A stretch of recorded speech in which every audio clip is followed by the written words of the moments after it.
এক-দুই সপ্তাহের মধ্যে আপনারা ফাইনাল তালিকাটা পেয়ে যাবেন ইনশাল্লাহ। এবার তো আপনারা ওই যে আপনারা জেনেছেন যে ইয়াঙ্গার জেনারেশনকে যারাই মাঝপথে 18 বছর পূর্ণ হবে, ধরেন যদি ফেব্রুয়ারিতে ইলেকশন হয়, আমাদের তো ফেব্রুয়ারিতে ইলেকশন করতে হবে। মাননীয় প্রধান উপদেষ্টা অফিস থেকে আমরা একটা চিঠি পেয়েছি যে আগামী ফেব্রুয়ারির প্রথমার্ধে রমজানের আগে যাতে আমরা নির্বাচনটা অনুষ্ঠানের জন্য প্রস্তুতি নেই, ব্যবস্থা করি, সেই অনুরোধ আমাদেরকে জানিয়েছেন।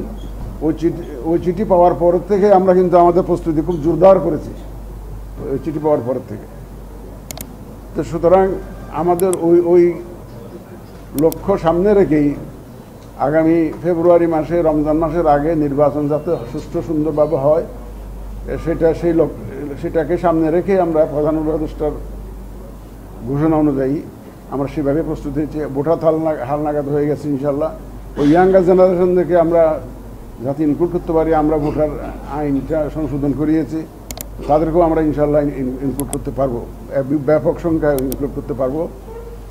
আমাদের যে ভোটের জন্য যে কেনাকাটা করতে হয়, প্রকিউরমেন্ট একটা বিগ এক্সারসাইজ, এটা আমরা মোটামুটি খুব এগিয়ে চলছে ইনশাল্লাহ। আমাদের এটা কেনাকাটার মধ্যে কোনো অসুবিধা হবে না। এটাও আমরা টাইমলি হয়ে যাবে। আপনারা দেখেছেন যে আমরা ওই যে পার্টি রেজিস্ট্রেশনের জন্য এখন মাঠ পর্যায়ে 22টা দলের জন্য মাঠ পর্যায়ে ভেরিফিকেশনে আছে।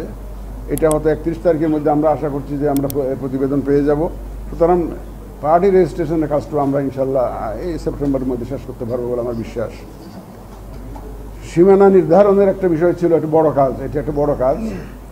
আপনারা দেখেছেন আমরা খসড়াটা প্রকাশ করেছি। এটা যেটা আমরা করেছি কি, এই জন্য অনেক আমরা আবেদন পেয়েছিলাম, সীমানা নিয়ে আপত্তি পেয়েছিলাম, প্রায় 1500 দরখাস্ত পেয়েছিলাম, সম্ভবত 71টা মোর দেন 70 কনস্টিটিউয়েন্সি ঘিরে এই আবেদনগুলো পেয়েছিলাম। তা আমরা পরীক্ষা নিরীক্ষা করে আমরা যতটুকু অ্যাকসেপ্টেবল মনে করেছি, তার ভিত্তিতে একটা খসড়া প্রকাশ করেছি। এটা একটা ড্রাফট।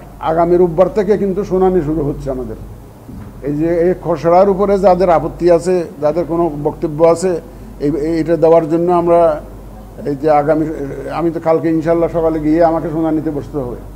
ফুল কমিশন শুনানি দেবে এবং এই খসড়ার উপরে আমাদের আগামী বুধবার পর্যন্ত এই শুনানি চলবে।